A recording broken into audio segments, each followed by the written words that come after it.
Very good morning all dear student. I Narendra Maurya. आज हम computer design and manufacturing के MCQ करेंगे। तो कंप्यूटर डिज़ाइन एंड मैन्युफैक्चरिंग में हमने 2 चैप्टर इसमें ऑलरेडी जो हम पढ़ चुके हैं उन्हीं के एमसीक्यू कर रहे हैं। तो हमने जो चैप्टर पढ़े हैं कंप्यूटर मैन्युफैक्चरिंग और फ्लेक्सिबल मैन्युफैक्चरिंग सिस्टम, तो इसी पर बेस्ड आज एमसीक्यू करेंगे। ठीक है। तो कंप्यूटर डिज़ाइन एंड मैन्युफैक्चरिंग में कंप्यूटर मैन्युफैक्चरिंग के एमसीक्यू करेंगे पहले हम, उसके बाद फ्लेक्सिबल मैन्युफैक्चरिंग सिस्टम के। ठीक है। तो हम दोनों चैप्टर के 1 बाई 1 एमसीक्यू करेंगे। तो हमारा जो पहला चैप्टर है कंप्यूटर एडेड मैन्युफैक्चरिंग, तो इसके एमसीक्यू पहले करते हैं, फिर इसके बाद हम करेंगे फ्लेक्सिबल मैन्युफैक्चरिंग सिस्टम के। ठीक है, स्टार्ट करते हैं। जैसा कि हम देख रहे हैं पहला हमारा क्वेश्चन क्या दिया है। पहला हमारा जो क्वेश्चन है इसमें कह रहा है कैम का क्या तात्पर्य है। तो जो कैम होता है, कैम के बारे में अगर हम बात करें, कैम के बारे में पढ़ चुके हैं।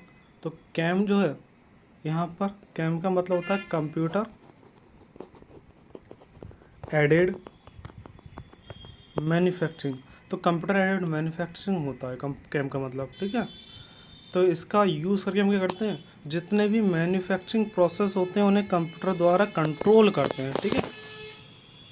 इसमें हमारा ऑप्शन कौन सा सही होगा? इसमें हमारा ऑप्शन होगा, ऑप्शन ए क्या कह रहा है, ऑप्शन ए हमारा है computer adapter machining, option B है computer aided mapping, option C है computer access mode, option D है कंप्यूटर एडेड मैन्युफैक्चरिंग। तो इसमें कैम का तात्पर्य क्या होता है? कैम का यहाँ पे अगर हम बात करें फुल फॉर्म होगा कंप्यूटर एडेड मैन्युफैक्चरिंग। तो क्वेश्चन नंबर 1 का ऑप्शन नंबर डी होगा। सेकंड क्वेश्चन देखते हैं। क्वेश्चन नंबर सेकंड में कह रहा है NC contouring is a example of. NC contouring क्या होता है? जैसे अगर हम बात करें कोई भी एक मशीन है, उस मशीन द्वारा हम किसी वर्क पीस, ये क्या हमारा वर्क पीस है मान लो, जिस पे हमें काम करना है। ठीक है। देखिए यहाँ पे जैसे अगर मान लो हमें काम करना है, तो काम जैसे करना है, मान लो किसी सरफेस पे क्या करना है, सरफेस के एक्सेस मटेरियल को, मतलब सरफेस की चारों तरफ से अगर मान लो मटेरियल को रिमूव करना है, तो इस तरह से हमारा वर्क पीस इधर से आएगा और कटिंग करते जाएगा, कटिंग करते हुए पूरे सरफेस पे मूव करेगा। ठीक, एक तो ये हो सकता है। अगर मान लो इस पर सिर्फ ड्रिलिंग करनी हो, तो ड्रिलिंग भी क्या होगा, सिर्फ एक पॉइंट पर आके वो ड्रिल करेगा और टूल चला जाएगा। फिर मतलब सिर्फ पॉइंट पर आके कार्य करता है और फिर वो चला जाता है। अगर किसी एक पॉइंट पर काम करे हुए वर्क पीस पे, जैसे ड्रिलिंग प्रोसेस होता है, जैसे ड्रिलिंग प्रोसेस हो गया, बोरिंग प्रोसेस भी एक ही पॉइंट पर काम कराता है, और रैमिंग होता है। रैमिंग क्या होता है, किसी हमारे सर्कुलर होल को क्लीन करने के लिए रैमिंग यूज़ करते हैं। तो इनमें से कोई काम होता है तो वो सिर्फ एक पॉइंट पर वर्कपीस पे एक काम होता है। मतलब वर्कपीस का जो टूल होता है, वर्कपीस पे जो टूल होगा वो एक पॉइंट पर आएगा और कार्य करेगा और चला जाएगा। लेकिन अगर सरफेस रिमूव करनी होती तो पूरे सरफेस पर मूव करता है, और पूरी सरफेस पर मूव करता है तो उसे हम कहते हैं कंटिन्यूस पाथ, जो पूरे पाथ को ट्रेस कर रहा है वो। ठीक है। तो यहाँ पर कौन सा सही होगा हमारा? देखिए यहाँ पर क्वेश्चन कह रहा है NC contouring is an example of. Contouring का मतलब क्या है? पूरे कंटूर पर मूव कर रहा है। तो यहाँ पर ऑप्शन सही होगा आपका। पहला क्या दे रहा है? पहला कह रहा है continuous path positioning, option B कह रहा है point to point positioning, option C कह रहा है एब्सोल्यूट पोजिशनिंग, ऑप्शन डी कह रहा है इंक्रीमेंटल पोजिशनिंग। और हमने बात करी किसी बस वर्क पीस के पूरी कंटिन्यूस पाथ पर वो ट्रेस होके काम करे, उस पर कोई प्रोसेस करे, तो वो क्या कहलाता है? कंटिन्यूस पाथ पोजिशनिंग कहलाता है। ऑप्शन कौन सा सही है इसमें हमारा? क्वेश्चन नंबर दूसरे का option number A, continuous path positioning. अगला क्वेश्चन देखते हैं आप। अगला क्वेश्चन है न्यूमेरिकल कंट्रोल क्या होता है? न्यूमेरिकल कंट्रोल, देखिए यहाँ पे न्यूमेरिकल कंट्रोल के बारे में देख लेते हैं। न्यूमेरिकल कंट्रोल क्या होगा? ऑप्शन ए कह रहा है सिर्फ मिलिंग मशीन के लिए। न्यूमेरिकल कंट्रोल का यूज़ हम कहाँ करते हैं? सिर्फ मशीन, मिलिंग मशीन में यूज़ करते हैं, या फिर सिर्फ टूल उत्पन्न करने के लिए, टूल का प्रोडक्शन करने के लिए यूज़ करते हैं सिर्फ, या फिर समूह द्वारा नियंत्रित इंस्ट्रक्शन के लिए, या नन ऑफ दिस। तो देखो यहाँ पे न्यूमेरिकल कंट्रोल मशीन क्या होती है? एनसी न्यूमेरिकल कंट्रोल है क्या? न्यूमेरिकल कंट्रोल क्या होता है? सेट ऑफ इंस्ट्रक्शन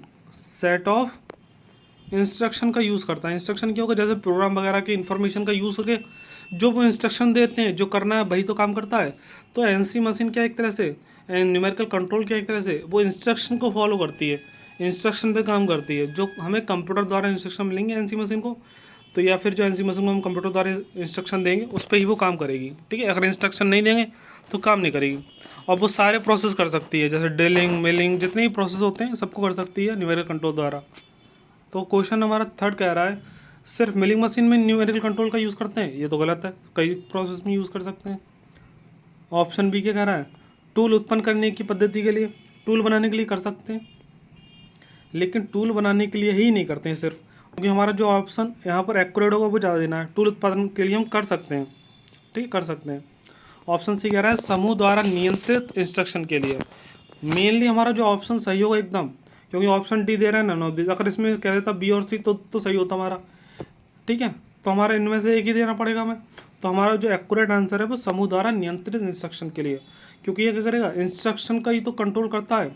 तो जो हमारा न्यूमेरिकल कंट्रोल सिस्टम होता है ये समूह के इंस्ट्रक्शन को कंट्रोल करके काम करता है, ठीक है। तो ऑप्शन नंबर इसका सी होगा, समूह द्वारा नियंत्रित इंस्ट्रक्शन। क्वेश्चन नंबर 4 कह रहा है कंप्यूटर द्वारा डाटा को प्रोसेसिंग करना क्या कहलाएगा। बताइए, कंप्यूटर द्वारा डाटा को प्रोसेसिंग करना क्या कहलाएगा। ऑप्शन ए कह रहा है बीएमसी, ऑप्शन बी कह रहा है CNC, DNC, all of this. अगर मान लो किसी कंप्यूटर की बात करते हैं, कंप्यूटर में अगर हम डाटा होगा और डाटा को क्या करेंगे, फिर प्रोसेस करेंगे, प्रोसेस करने के बाद वो आउटपुट देगा कुछ। कोई भी जो मान लो एनसी मशीन होती है या सीएनसी मशीन होती है या डीएनसी मशीन होती है या और कोई सी मशीन हो गई, तो उसमें क्या होता है, मेन हमारा जो होता है कंप्यूटर होगा, और कंप्यूटर क्या करेगा, एक प्रोग्राम के रूप में इंफॉर्मेशन डाटा को लेगा और डाटा को क्या करेगा, बाद में इंस्ट्रक्शन के फॉर्म में उससे काम कराएगा मशीन से, ठीक है। तो हमारा कोई भी हमारा जो कंप्यूटर द्वारा कंट्रोल होने वाली मशीनें होती हैं वो सब क्या होती हैं, कंप्यूटर द्वारा डाटा को लेके प्रोसेस करती हैं। वो प्रोसेस करने के बाद ही तो आउटपुट देती हैं। तो जितने भी हमारी कंप्यूटर द्वारा चलने वाली मशीनें होंगी वो सब क्या होंगी, कंप्यूटर द्वारा डाटा को लेकर प्रोसेस करने वाली मशीन होंगी। तो आपने चलो बीएमसी बारे में नहीं पढ़ा, इसे आगे हम पढ़ेंगे। इसके अलावा कौन कह रहा है, सीएनसी है और डीएनसी है। तो सीएनसी बारे में ऑलरेडी पढ़ चुके हो, सीएनसी क्या होती है। सीएनसी और एनसी में एक बार डिफरेंस देख लेते हैं हम, एनसी सीएनसी, ठीक है। दो तरह की मशीन होती हैं। एनसी हमने देखी थी, एनसी की फुल फॉर्म क्या होती है, न्यूमेरिकल कंट्रोल होता है। और सीएनसी क्या होता है, कंप्यूटर और जुड़ जाता है इसमें, कंप्यूटर न्यूमेरिकल कंट्रोल होता है। एनसी में क्या होता है, एनसी में कोई भी कंप्यूटर की स्क्रीन नहीं होती। अगर मशीन देखेंगे, मशीन में कोई भी कंप्यूटर की स्क्रीन नहीं होगी, इसमें कंप्यूटर की स्क्रीन होती है। आपको साफ साफ कंप्यूटर की स्क्रीन देगी। वर्कशॉप में भी आपके सीएनसी मशीन है, ठीक है, आप देख सकते हैं उसमें कंप्यूटर की स्क्रीन आपको साफ साफ दिख रही है। तो जिसमें कंप्यूटर की स्क्रीन दी है वो ऑटोमेटिक ऑपरेटेड होती है, ठीक है, सीएनसी मशीन।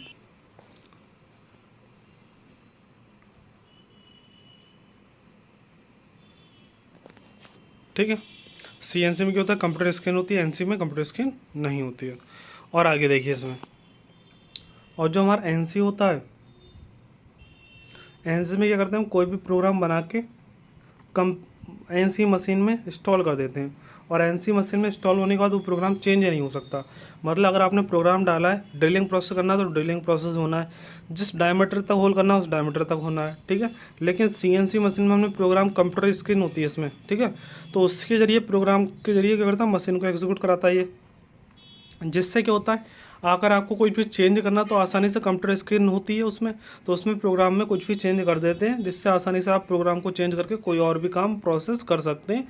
या फिर आप मान लो आपको पहले बनाना था 20 mm डायमीटर का होल बनाना था, फिर बढ़ा दिया आपने, तो वो भी सीएनसी मशीन द्वारा पॉसिबल होता है, ठीक है। लेकिन एनसी मशीन द्वारा जो एक बार प्रोग्राम डाल दिया उसी पर मशीन हमारी कार्य करेगी। लेकिन सीएनसी में क्या होता है, सीएनसी में अपनी सुविधा अनुसार प्रोग्राम में मॉडिफिकेशन भी कर सकते हैं, उसमें कुछ चेंजेस भी कर सकते हैं और नए नए प्रोग्राम को भी अपलोड कर सकते हैं सीएनसी मशीन, ठीक है। तो इसमें कंप्यूटर स्क्रीन होती है सीएनसी में। अब देखिए आगे, इन सब मशीन को चलाने के लिए आपको क्या चाहिए होता था, डाटा चाहिए होता था। तो कंप्यूटर द्वारा डाटा को प्रोसेसिंग करना क्या कहलाए, कौन सी मशीन का काम होता है, बीएमसी भी होता है, सीएनसी और डीएनसी। ये तीनों जो मशीन है हमारी, बीएमसी, सीएनसी और डीएनसी, ठीक है, ये तीनों क्या करती हैं, ये तीनों गाइड करती हैं डाटा को प्रोसेस करके, ठीक है। ठीक है, इसका आंसर कौन सा हो जाएगा हमारा, ये हो जाएगा all of this. Question number 4 का डी हो जाएगा, क्योंकि वो कंप्यूटर को डाटा को लेकर प्रोसेस करता है। तो ये जो हमारी तीनों मशीन होती हैं, तीनों डाटा को लेती हैं, फिर बाद में काम कर पाती हैं, ठीक है। तो क्वेश्चन नंबर 5 कह रहा है control loop unit of MCU. MCU क्यों होता है, आपको पता ही होगा, एमसीयू क्यों होता है, एमसीयू कंप्यूटर का ब्रेन होता है। तो जो ब्रेन होता है कंप्यूटर का, इसके हमारे 3 पार्ट होते हैं। एक जो पार्ट होता है उसमें हमारा कौन क्या होता है, कंट्रोल सिस्टम होता है, कंट्रोल लूप यूनिट भी कहते हैं, कंट्रोल लूप यूनिट, ठीक है, कंट्रोल सिस्टम या कंट्रोल लूप यूनिट भी कहते हैं। तो किसी भी एमसीयू की मतलब किसी भी कंप्यूटर के एमसीयू की कंट्रोल लूप यूनिट क्या होती है? आपका ऑप्शन ए कह रहा है हार्डवेयर होती है, ऑप्शन बी कह रहा है सॉफ्टवेयर होती है, ऑप्शन सी कह रहा है कंट्रोल यूनिट होती है, ऑप्शन डी कह रहा है नन ऑफ अबव। तो आप बताइए जो एमसीयू होता है, एमसीयू का जो कंट्रोल लूप यूनिट होता है ये क्या होता है? तो जो 5वें का क्वेश्चन का आंसर जो होगा हमारा वो होगा ऑप्शन नंबर ए। तो किसी भी कंप्यूटर का जो एमसीयू होता है उसमें जो एमसीयू का पार्ट होता है कंट्रोल लूप यूनिट, तो ये वाला जो पार्ट होता है आपका हार्डवेयर होता है, इसे आप छू भी सकते हैं, ठीक है, छू सकते हैं इसलिए तो हार्डवेयर है। तो आइए आपका क्या होगा? हार्डवेयर होगा, ठीक है, हार्डवेयर यूनिट। अगला हमारा जो क्वेश्चन है क्वेश्चन नंबर 6, ये तो आपको पता ही होगा।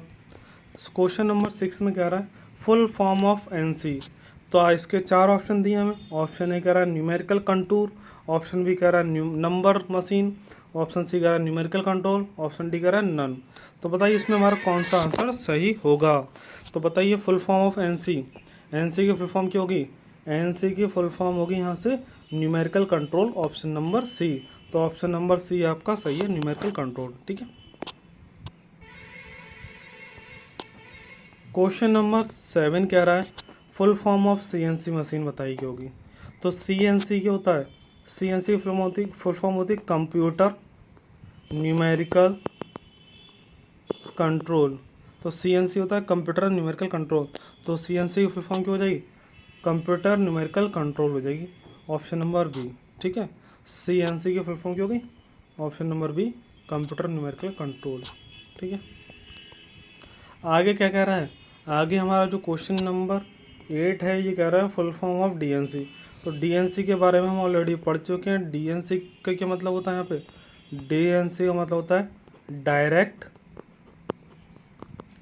Numerical control. तो डीएनसी क्या होता है यहाँ पे? डीएनसी होता है डायरेक्ट न्यूमेरिकल कंट्रोल होता है, ठीक है। तो यहाँ पे क्या आ जाएगा? फुल फॉर्म ऑफ डीएनसी हो जाएगा direct numerical control, option number A हो जाएगा। तो ऑप्शन नंबर ए सही है आपका डीएनसी का। और डीएनसी का यूज़ क्या होता है ये देख लेते हैं एक बार, डीएनसी के बारे में थोड़ा पढ़ लेते हैं। जो डीएनसी की अगर हम बात करें तो जो डीएनसी होता है ये इसका यूज़ क्या होता है?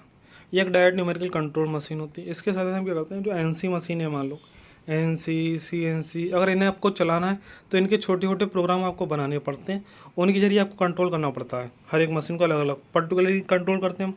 सीएनसी में हर एक सीएनसी मशीन में एक कंप्यूटर स्क्रीन होगी, एनसी में प्रोग्राम इंस्टॉल करा जाएगा। तो हर मशीन पे मान लो सभी मशीन पे मान लो कई 10-15 मशीन है, उन पर क्या करना है आपको सेम काम कराना है। और सेम काम कराने के लिए आपको सब में अलग अलग प्रोग्राम डालने पड़ेंगे, अलग अलग कंट्रोल करना पड़ेगा। मतलब कंट्रोलिंग सिस्टम अलग अलग होना चाहिए। लेकिन डीएनसी में क्या होता है? डीएनसी में क्या होता है? एनसी और सीएनसी मशीन सभी को क्या करते हैं, एक साथ कंट्रोल कर लेता है। इसे हम क्या कहते हैं? इसे कहते हैं सेंट्रल कंट्रोल यूनिट कहते हैं, सेंट्रल कंट्रोल यूनिट भी कहते हैं। तो डीएनसी होता है डायरेक्ट न्यूमेरिकल कंट्रोल, इसे हम सेंट्रल न्यूमेरिकल कंट्रोल भी कहते हैं, सेंट्रल कंट्रोल मशीन भी कहते हैं, ठीक है। क्योंकि ये क्या होता है, जितनी भी आपके पास एनसी सीएनसी मशीनें होंगी उन सबको ये एक साथ अटैच करके डीएनसी द्वारा, डीएनसी क्या हो जाएगा, इसका सेंट्रल पॉइंट बन जाएगा, जिसके मतलब डीएनसी द्वारा ही सारी मशीनें ऑपरेटेड कर ली जाएंगी। तो सिर्फ डीएनसी द्वारा ही इसे सबको कंट्रोल कर लेंगे। तो डीएनसी मशीन का ये एडवांटेज है।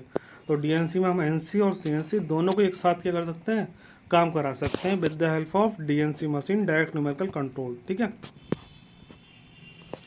देखिए यहाँ पे डीएनसी फुल फॉर्म क्या है? ऑप्शन ए कह रहा है direct numerical control, sorry option क्या है, direct numerical complain. Option B कह रहा है direct note control, option C कह रहा है डायरेक्ट न्यूमेरिकल कंट्रोल, तो ऑप्शन डी कह रहा है नन। तो ऑप्शन नंबर हमारा इसमें सी सही है, डायरेक्ट न्यूमेरिकल कंट्रोल। आगे क्वेश्चन देखते हैं, क्वेश्चन नंबर 9 क्या कह रहा है? क्वेश्चन नंबर 9 कह रहा है, ये इंपॉर्टेंट क्वेश्चन है। क्वेश्चन नंबर 9 कह रहा है सीएनसी मशीन टूल में पार्ट प्रोग्राम का कंप्यूटर मेमोरी में उपयोग करते हैं। तो आपको बता देते हैं, कोई भी सीएनसी मशीन होती है तो सीएनसी मशीन में क्या होता है, एक कंप्यूटर होता है, और कंप्यूटर द्वारा हम कार्य कब करा पाते हैं, मशीन को कंट्रोल कब क्यों करते हैं, जब हम प्रोग्राम बना के डाल देते हैं, उसमें प्रोग्राम बना के डाल देते हैं कि हमें कितना ड्रिलिंग करना है या कितना मिलिंग करना है, कितनी डेप्थ तक, कितनी गहराई तक, कितने टाइम तक, किस डायरेक्शन में। तो ये सब हमें उसके आधार पर प्रोग्राम डाल देते हैं, और प्रोग्राम को ये पढ़ के सीएनसी मशीन क्या करता है, सीएनसी मशीन में जो कंप्यूटर होता है वो पढ़ के उसे रीड करके उसे क्या करता है, उससे इंस्ट्रक्शन दे के काम कराता है सीएनसी मशीन द्वारा। तो इसमें क्या होता है, तो जो हमारा प्रोग्राम होगा, प्रोग्राम का यूज़ करके हम क्या करते हैं, जो भी मान लो मशीन आ गई हमारी, मशीन है, मान लो इससे हम ड्रिलिंग कर रहे हैं, ठीक है, ये वर्क पीस रखा है, तो इस पर ड्रिलिंग एक बार कर दी, फिर इसके बाद ये वर्क पीस हटा देंगे, दूसरा वर्क पीस लेंगे, फिर उस पर ड्रिलिंग करेंगे, फिर तीसरा वर्क पीस उठा के तीसरा लगा देंगे, फिर चौथा लगा देंगे, फिर पाँचवा लगा देंगे, सभी पर ड्रिलिंग करते जाएंगे। इसमें ऐसा तो है नहीं कि एक प्रोग्राम सिर्फ एक वर्क पीस पर काम करने के लिए बना है, तो एक प्रोग्राम का हम यूज़ कई बार कर सकते हैं, बार बार कर सकते हैं, ठीक है। तो आपका ऑप्शन नंबर क्वेश्चन नंबर 9 का क्या कह रहा है, क्वेश्चन नंबर 9 कह रहा है सीएनसी मशीन टूल में पार्ट प्रोग्राम का कंप्यूटर मेमोरी में उपयोग करते हैं, कंप्यूटर मेमोरी में पार्ट प्रोग्राम का उपयोग करते हैं, सिर्फ एक बार कर सकते हैं, बताओ, एक बार के बाद परिवर्तन करके दूसरी बार, ऑप्शन बी है। मशीन टूल में पार्ट प्रोग्राम का कंप्यूटर मेमोरी में उपयोग करते हैं, कितनी बार कर सकते हैं, बार बार उपयोग कर सकते हैं, बार बार उपयोग कर सकते हैं, ठीक है। क्वेश्चन नंबर 10 कह रहा है कई मशीन टूल को एक सेंट्रल कंप्यूटर द्वारा कंट्रोल करते हैं, बताइए इसमें से कई मशीन टूल को एक सेंट्रल कंप्यूटर द्वारा कंट्रोल करते हैं, तो बताइए कौन सा मशीन होगा, NC machine, CNC machine, DNC machine और सीसीएनसी मशीन, इनमें से कौन सी मशीन एक कई सारे मशीन टूल को सेंट्रल कंप्यूटर द्वारा कंट्रोल कर सकती है, बताओ कौन सी मशीन होगी, मतलब कई सारी मशीन को एक साथ ही कंट्रोल कर ले, तो वो होता है डीएनसी। डीएनसी का यूज़ करके हम क्या करते हैं, कई सारी एनसी सीएनसी मशीन को एक साथ काम करा सकते हैं, तो इस डीएनसी को हम सेंट्रल कंप्यूटर भी कहते हैं, ठीक है। आगे देखते हैं, आगे है पार्ट प्रोग्रामिंग। पार्ट प्रोग्रामिंग में जो गलतियां होती हैं उनको अवॉइड कर सकता है, कौन कर सकता है अवॉइड, मतलब जो पार्ट प्रोग्राम में गलतियां हो रही हैं उन गलतियों को हटा सकता है, एक तरह से कम कर सकता है, कौन कर सकता है कम, देखिए यहाँ पे जैसे अगर हम बात करें, यहाँ पे हमारे पास कंप्यूटर है, यहाँ से हमने इनपुट दिया, हमने कोई स्विच दबाया जिससे हमें जो काम कराना था वो उसका स्विच या बटन दबाया, उसके बाद वो क्या करेगा, वो आउटपुट देगा। बीच में हमारे फीडबैक सिस्टम, देखिए यहाँ पे अगर मान लो एनसी मशीन है, एनसी मशीन न्यूमेरिकल कंट्रोल, तो उसमें फीडबैक सिस्टम नहीं होता है, तब उसमें फीडबैक सिस्टम नहीं होगा, तब हम जो इनपुट देते हैं, तब हम जो इनपुट देंगे यहाँ से, तो वो इनपुट क्या होगा, कंप्यूटर द्वारा उसे रीड कर लिया जाएगा और रीड करने के बाद वो एग्जीक्यूट कर देगा, आउटपुट मिल जाएगा हमें डायरेक्ट। मतलब एनसी मशीन में क्या होता है, कोई भी फीडबैक सिस्टम नहीं होता है, बस जो इनपुट देते हैं, इनपुट देने के बाद वो रीड करता है और रीड करने के बाद उसका आउटपुट देता है एनसी मशीन में, बस इतना काम होता है एनसी मशीन में। लेकिन सीएनसी मशीन में क्या होता है, सीएनसी मशीन में जो इनपुट देते हैं, इनपुट के बाद कंप्यूटर क्या करेगा, वो चेक करेगा फीडबैक सिस्टम से कि जो इनपुट दिया है उन्होंने सही दिया है नहीं दिया है, तो कंप्यूटर फीडबैक सिस्टम जो होगा, फिर कंप्यूटर उससे क्या करेगा, फीडबैक को भेज देगा, फीडबैक सिस्टम दोबारा इनपुट के पास आ जाएगा और डाटा को मैच करेगा कि जो इनपुट दिया है उन्होंने सही दिया है नहीं दिया है, तो अगर सही दिया होगा तो उसे एग्जीक्यूट कराएगा। इससे ये क्या बेनिफिट होता है, अगर मान लो आपको 20 mm डायमेंशन का क्या कराना है, कोई होल कराना है, 20 mm डायमेंशन का अगर कोई होल कराना है आपको, तो इससे बेनिफिट क्या होता है, एनसी मशीन में अगर आपने एग्जीक्यूट कर दिया 20 mm और उसमें कोई फॉल्ट है, उसने रीड कर लिया 20.1 mm, तो जो आपका जो वर्कपीस से आपका जो तैयार होगा टूल, वो 20.1 mm का ही तैयार होगा। लेकिन आपका जो आपका सीएनसी मशीन है, वो अगर आपने 20 mm डायमेंशन दिया है, तो 20 mm डायमेंशन कंप्यूटर को पड़ेगा और कंप्यूटर भेजेगा उसे फीडबैक के लिए, फीडबैक के द्वारा वो चेक करेगा, अगर वो 20 mm ही होगा तब तो जाके एग्जीक्यूट कराएगा, लेकिन वो कंप्यूटर में वो क्या हो जाएगा, 20.1 mm कंप्यूटर रीड कर पाएगा और तो वो चेक करेगा, तो अगर मिसमैच हो जाएगा तो वो क्या करेगा, इसे एग्जीक्यूट नहीं होने देगा। तो इससे ये बेनिफिट होता है आपका, क्या होता है कि आपका जो इनपुट हम देते हैं वही आउटपुट मिलता है। तो कई बार सीएनसी मशीन वो एनसी मशीन में कई बार गलतियाँ हो जाती हैं, तो आपने दिया कुछ और इनपुट और मिला कुछ आउटपुट है, तो लेकिन सीएनसी में ये गलती नहीं होती क्योंकि उसमें फीडबैक सिस्टम होता है और फीडबैक सिस्टम क्या करता है, वो पहले वाले डाटा से क्या करता है, मैच कर लेता है, उसके बाद एग्जीक्यूट कराता है डाटा, ठीक है। तो आपका सीएनसी मशीन का क्वेश्चन नंबर 11 था, पार्ट प्रोग्रामिंग में गलतियों का अवॉइड कौन कर सकता है, सीएनसी। तो ऑप्शन नंबर हमारा बी सही होगा, सीएनसी। क्वेश्चन नंबर 12 क्या है, सीएनसी मशीन का कौन सा कार्य नहीं है, तो सीएनसी मशीन का कौन सा कार्य नहीं है, reduce scrap rate, improve strength of the component, higher flexibility, improve quality. तो जो सीएनसी मशीन होती है, सीएनसी मशीन के हमारे कौन कौन से काम होते हैं, सीएनसी मशीन का काम होता है, अगर मान लो कोई एक वर्क पीस है, ठीक है, एक वर्क पीस है, अब वर्क पीस पर उन्हें कोई काम कर रहा है और काम करने के बाद क्या बेनिफिट रहता है, इससे रॉ मटेरियल ज़्यादा बेकार नहीं होता। मान लो जो कार्य करना है तो उतने ही सेक्शन में ही कार्य करता है, ये नहीं है बहुत ज़्यादा। अगर मैनुअली ऑपरेट कर रहे हैं तो हमें क्या होता है, अगर मान लो किसी जगह पे हमें क्या करना है, कोई होल करना है, तो होल करते समय कई बार गलती हो जाती है, जिससे आसपास का मटेरियल बेकार हो जाता है। तो इससे क्या होता है, स्क्रैप जनरेट हो जाता है। स्क्रैप का मतलब होता है बेकार मटेरियल, तो स्क्रैप जनरेट हो जाता है। तो इस जब हम CNC मशीन का यूज़ करते हैं तो इसकी एक्यूरेसी अच्छी होने के कारण क्या होता है, स्क्रैप रेट क्या होता है, कम हो जाता है, मतलब रिड्यूस हो जाता है स्क्रैप रेट। तो ये तो सही है। और हमसे कह रहा है कौन सा कार्य नहीं कर सकता है, इसमें कह रहा है CNC मशीन कौन सा कार्य नहीं कर सकता है, तो रिड्यूस स्क्रैप रेट ये तो कर सकता है। हायर फ्लेक्सिबिलिटी, फ्लेक्सिबिलिटी होती है क्योंकि कोई सा मशीन से कोई सब काम करा सकता है, वो फ्लेक्सिबिलिटी मतलब प्रोग्राम में चेंजेस कर सकता है। क्वालिटी इंप्रूव कर सकता है, कोई मान लो जो प्रोडक्ट होते हैं उसमें मशीनिंग करके कोई प्रोसेस करके क्वालिटी इंप्रूव हो जाती है उस वर्कपीस की। तो ये reduce scrap rate, higher flexibility और इम्प्रूव क्वालिटी, ये सब काम तो करता है। लेकिन इम्प्रूव स्ट्रेंथ, किसी भी कंपोनेंट की स्ट्रेंथ को इंक्रीज़ नहीं कर सकता ये थोड़ी नहीं उसे हार्ड कर देगा। मान लो सॉफ्ट है, हार्ड कर दे तो स्ट्रेंथ वगैरह ये इंक्रीज़ नहीं कर सकता। CNC मशीन का कौन सा कार्य नहीं है, improve strength of the component, ये वाला कार्य इसका नहीं है। ठीक है, ऑप्शन नंबर बी होगा इसका। ठीक है, अगला देखते हैं। क्वेश्चन नंबर 13 कह रहा है फुल फॉर्म ऑफ MCU। तो MCU की जो फुल फॉर्म होती है, ऑप्शन ए कह रहा है machine control unit, machine computer unit, sorry पहला दे रहा है मशीन कंप्यूटर यूनिट, दूसरा कह रहा है machine control unit, option C कह रहा है machine control universal, option D कह रहा है नन ऑफ दिस। तो हमारा जो ऑप्शन होगा MCU का, MCU होता है मशीन कंट्रोल यूनिट। ये मशीन को क्या करता है, कंट्रोल करता है। MCU क्या होता है, ब्रेन होता है एक तरह का, कंप्यूटर का ब्रेन। तो ये क्या करता है, मशीन कंट्रोल करेगा, MCU machine control unit.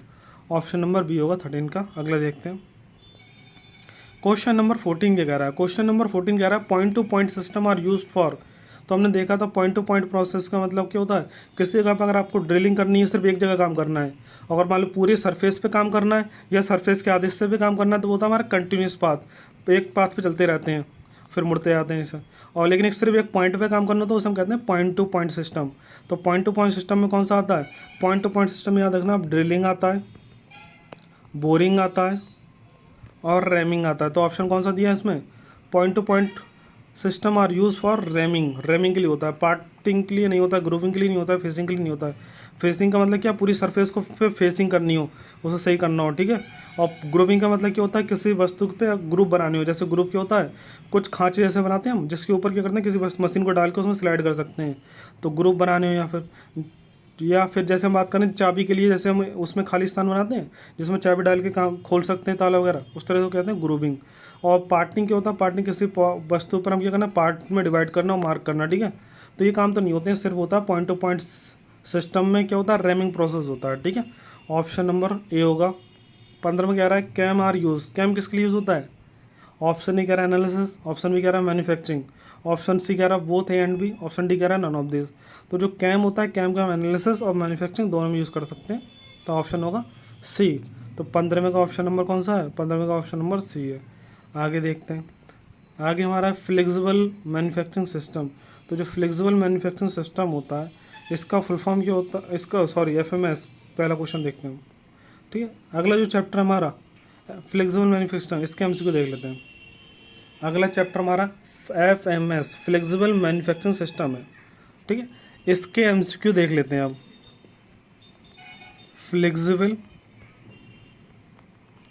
Manufacturing system के MCQ देखते हैं। ठीक है, तो जो फ्लेक्सिबल मैन्युफैक्चरिंग सिस्टम के MCQ पहला कौन सा, फुल फॉर्म ऑफ FMS, तो ये तो हमें पता ही है।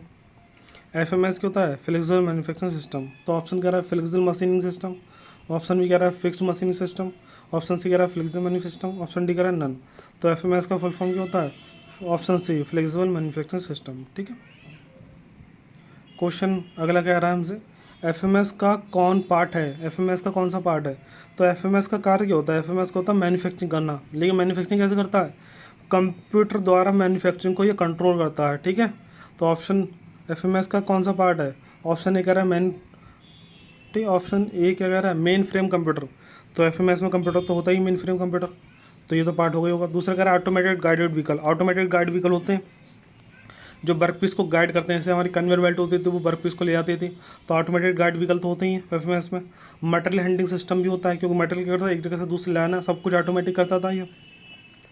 तो मटेरियल को हैंडलिंग करना, स्टोरेज करना, ऑटोमेटेड गाइड करना और ये कंप्यूटर से काम कराना, ये सब किस में आता है, एफएमएस के कार्य होते हैं। तो एफएमएस का कौन पार्ट है, तो एफएमएस का पार्ट कौन सा है, main frame computer, automated guide vehicle, material handling system, all of this. तो एफएमएस का कौन पार्ट है, ऑप्शन नंबर हमारा डी हो जाएगा, ऑल ऑफ दिस। ठीक है, तो कंप्यूटर भी हमारा इसका ही पार्ट होगा एफएमएस का, गाइड व्हीकल भी होगा, मटेरियल हैंडलिंग भी होगा, ऑप्शन नंबर डी हो गया। क्वेश्चन नंबर 3 देखते हैं, फुल फॉर्म ऑफ एजीवी।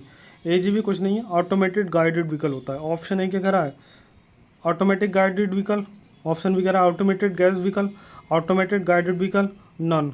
तो ऑटोमेटिक दिया और एक दिया ऑटोमेटेड, तो जो हमारा एजीवी होता है ये होता है ऑटोमेटेड गाइडेड व्हीकल होता है, ऑप्शन नंबर सी। ठीक है, क्वेश्चन नंबर 4 कह रहा है एफएमएस का कार्य क्या होता है। तो जो हमारा एफएमएस होता है इसका काम क्या होता है, एफएमएस का कार्य होता है मेनली, अगर हम बात करें, और इस ऑप्शन में आपको इस क्वेश्चन में याद रखना है, इसमें नहीं होगा। ठीक है, एफएमएस का कौन सा कार्य नहीं होता आपको ये बताना होगा इसमें। ठीक है, तो आपको ये इसमें ये बताना ऑप्शन में कि क्वेश्चन में आपको ये बताना है कि कौन सा कार्य नहीं है एफएमएस का। देखिए यहाँ पे ऑप्शन ए कह रहा है लीड टाइम रिड्यूस, तो ये टाइम को तो रिड्यूस कर देता है एफएमएस, ऑटोमेटिक काम होता है, सब बहुत कम टाइम में हो जाता है, तो लीड टाइम तो रिड्यूस हो जाता है। क्वालिटी भी इंक्रीज हो जाती है, इंक्रीज क्वालिटी। यूटिलाइजेशन का मतलब क्या है, कम से कम टाइम में ज़्यादा तो प्रोडक्ट तैयार करना, यूटिलाइजेशन कहलाता है, बेटर यूटिलाइज करता है ये। तो ये तो सब कार्य होते हैं एफएमएस से, लेकिन कौन सा काम होता है, रिक्वायरमेंट ऑफ स्किल्ड लेबर। तो एफएमएस देखो, एफएमएस के लिए ज़रूरत है रिक्वायरमेंट ऑफ स्किल्ड लेबर, लेकिन एफएमएस का ये कार्य नहीं है। एफएमएस ये थोड़ी करेगा कि रिक्वायरमेंट करे स्किल लेबर की, नहीं, तो इसका काम ये नहीं है रिक्वायरमेंट करना स्किल लेबर की। ठीक है, तो एफएमएस का कौन सा कार्य नहीं है, तो आप यहाँ पे जोड़ लेना नहीं है, तो कौन सा कार्य नहीं है, रिक्वायरमेंट ऑफ स्किल्ड लेबर।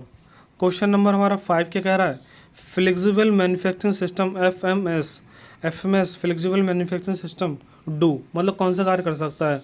तो आप बताइए फ्लेक्सिबल मैन्युफैक्चरिंग सिस्टम इनमें से कौन सा कार्य करेगा। ऑप्शन ये कह रहा है मूव मटेरियल बिटवीन ऑपरेशन, बताइए मटेरियल के जो हमारा मटेरियल होता है उसे मूव कर सकता है, कर सकता है, एफएमएस में ये होता है, ये मटेरियल एक जगह से दूसरे मूव भी कर सकता है। ऑप्शन भी कह रहा है coordinate the whole process of manufacturing, पूरे प्रोसेस के कोऑर्डिनेट को डिजाइन कर सकता है, कर सकता है। ऑप्शन सी कह रहा है कंप्लीट मैन्युफैक्चरिंग, ऑप्शन डी कह रहा है नन। तो इनमें से हमें कोई से एक लगाना है, तो बताइए कौन सा लगाएंगे, कौन सा ज़्यादा बेटर ऑप्शन है। तो एफएमएस का कौन सा कार्य है, तो आप लगा दीजिए option number C complete manufacturing, मतलब सब कुछ कर सकता है मैन्युफैक्चरिंग में जितने काम होते हैं, क्योंकि सभी काम कर सकता है फ्लेक्सिबल मैन्युफैक्चरिंग सिस्टम, तो ऑप्शन नंबर सी होगा। ठीक है, वैसे आपको ऑप्शन नंबर ए और बी दोनों सही है, लेकिन अगर हमारा ऑप्शन दिया होता और बोथ ए बी एंड सी तब तो सही होता, लेकिन यहाँ पे हमें कोई एक चूज़ करना, तो सबसे ज़्यादा जो बेटर हमारा वो है कंप्लीट मैन्युफैक्चरिंग प्रोसेस। ठीक है, तो पूरा मैन्युफैक्चरिंग प्रोसेस कर सकते हैं एफएमएस से। क्वेश्चन नंबर 6 में कह रहा है full form of CIM, CIM का फुल फॉर्म क्या होगा। ऑप्शन ए कह रहा है computer integrated machine, option B कह रहा है computer integrated manufacturing, option C कह रहा है computer integrated mode, option D कह रहा है नन। तो आपको याद रखना CIM का फुल फॉर्म जो होता है वो होता है कंप्यूटर इंटीग्रेटेड मैन्युफैक्चरिंग, तो ऑप्शन नंबर बी आपका सही है 6 का, कंप्यूटर इंटीग्रेटेड मैन्युफैक्चरिंग। आगे क्या कह रहा है CIM के भाग है, तो CIM क्या होता है, इसमें मैन्युफैक्चरिंग प्रोसेस को हम कंप्यूटर द्वारा कंट्रोल करते थे, तो इसका कौन सा भाग है, कंप्यूटर भाग होता है ये CIM का, प्रोग्राम भी होता है तभी तो काम करेगा, तभी तो कंट्रोल करेगा, CNC मशीन टूल भी होता है, तो आपका इसमें ऑप्शन नंबर डी हो जाएगा ऑल ऑफ दीज। तो CIM के कौन कौन से भाग हैं, कंप्यूटर भी है, प्रोग्राम भी है, CNC भी है, तो हमारा 7 का ऑप्शन नंबर डी इसमें सही होगा। क्वेश्चन नंबर 8 देखते हैं, क्वेश्चन नंबर 8 में क्या कह रहा है, देखिए क्वेश्चन नंबर 8 में कह रहा है the computerize technology is use for design, कोई भी कंप्यूटर द्वारा जो टेक्नोलॉजी होती है उसका हम यूज़ करके क्या कर सकते हैं, मतलब डिज़ाइनिंग के लिए। बताइए इसमें से कौन सी डिज़ाइनिंग टेक्नोलॉजी है, मतलब क्या कह रहा है the computer technology is use for design, इसमें बताइए कौन सी टेक्नोलॉजी का यूज़ करके हम डिज़ाइन कर सकते हैं, डिज़ाइन किस टेक्नोलॉजी का यूज़ करके कर सकते हैं। हमारा ऑप्शन ए दे रहा है कैड, ऑप्शन बी दे रहा है कैम, ऑप्शन सी कह रहा है CIM, ऑप्शन डी दे रहा है ऑल ऑफ दिस। तो कंप्यूटर डिज़ाइन कैड का उपयोग करके करते हैं हम डिज़ाइनिंग करते हैं। ठीक है, क्वेश्चन नंबर 9 कह रहा है what is the full form of ATC, option A दे रहा है automatic tool changer, option B दे रहा है और arrange tool changer, option C कह रहा है automatic tool control, option D कह रहा है नन। तो हमारा ऑप्शन कौन सा होगा, ATC जो होता है ATC का यूज़ होता है ऑटोमेटिक टूल चेंजिंग के लिए, तो कोई भी मशीन में टूल आपको ऑटोमेटिक चेंज करना है तो ऑटोमेटिक टूल चेंजर का उपयोग करते हैं। क्वेश्चन नंबर 9 का ऑप्शन नंबर ए सही है। आगे देखिए कह रहा है एफएमएस के लेआउट, बताइए एफएमएस का लेआउट कौन सा होगा। तो हमने देखे थे जो एफएमएस होता है एफएमएस के लेआउट कौन से होते हैं, अलग अलग लेआउट थे एफएमएस में। इनलाइन लेआउट था, इनलाइन में क्या होता था, मशीनें सिर्फ लाइन में लगी होती थी। और लूप लेआउट था, लूप में क्या होता था, जो मशीनें होती थी वो एक लूप के चारों ओर लगी होती थी, ठीक है। तो हमारा एफएमएस में कौन सा लेआउट होता है, इसमें जो दिए गए हैं इनलाइन लेआउट होता है, कंट्रोल लूप लेआउट होता है, both A and B, option D है नन। तो हमारा कौन सा ही होगा, option number C. Inline layout भी होता है, कंट्रोल लूप भी होता है, तो ऑप्शन नंबर हमारा इसमें सी सही है, ठीक है, ऑप्शन ए एंड बी दोनों। 11 में कह रहा है फीडबैक सिस्टम किस में होता है। देखिए फीडबैक सिस्टम जैसे हमारा कंप्यूटर होता था, इसमें इधर इनपुट देते, इधर आउटपुट आता था हमारा, लेकिन उससे पहले वो क्या करता था, फीडबैक सिस्टम के जरिए क्या करता था, वो मैच करता था डाटा को। तो ये हमारा सिस्टम कैसे होता है, देखो बंद हो जा रहा है, बंद हो जा रहा है, ये कैसा है, क्लोज जैसा है, क्लोज। तो इसलिए क्या हो गया, हमारा फीडबैक सिस्टम क्या होता है, क्लोज लूप सिस्टम होता है। और जो हमारा फीडबैक सिस्टम अगर जिसमें नहीं होगा वो क्या होगा, ओपन लूप सिस्टम। जैसे मान लो कंप्यूटर यहाँ पे, यहाँ इनपुट दिया हमने और यहाँ से आउटपुट मिल गया, कोई भी यहाँ से बंद नहीं हो रहा है, इस तरह से वापस नहीं आ रहा है, तो बीच में फीडबैक लगा दो तो क्या हो जाएगा, बंद हो जाता है इस तरह से। इसे हम ऐसे कहते हैं क्लोज लूप सिस्टम कहते हैं, ठीक है। तो फीडबैक सिस्टम किस में होता है, close loop system, option number C होगा, ठीक है। क्वेश्चन नंबर 12 देखते हैं। क्वेश्चन नंबर 12 कह रहा है how many maximum tool can ATC hold. तो एटीसी क्या होता है, ऑटोमेटिक टूल चेंजर। तो ऑटोमेटिक टूल चेंजर एक बार में कितने टूल को होल्ड कर सकता है, 100 टूल को होल्ड कर सकता है, 100 टूल को अपने पास रख सकता है, जब जरूरत पड़े तब चेंज कर देता है। तो how many maximum tools can hold by ATC. ATC के जरिए हम क्या करते हैं, 100 टूल को क्या कर सकते हैं, उसमें होल्ड कर सकते हैं। तो 12 का ऑप्शन नंबर डी। 13 में कह रहा है what is the meaning of M code. Code जो होते हैं वो दूसरे के होते हैं। नॉर्मली कोड किस लिए होते हैं, कोई भी प्रोग्राम बनाते हैं तो प्रोग्राम में हम पूरी बात तो लिखते नहीं, उसके लिए हमने कोड बना दिए हैं।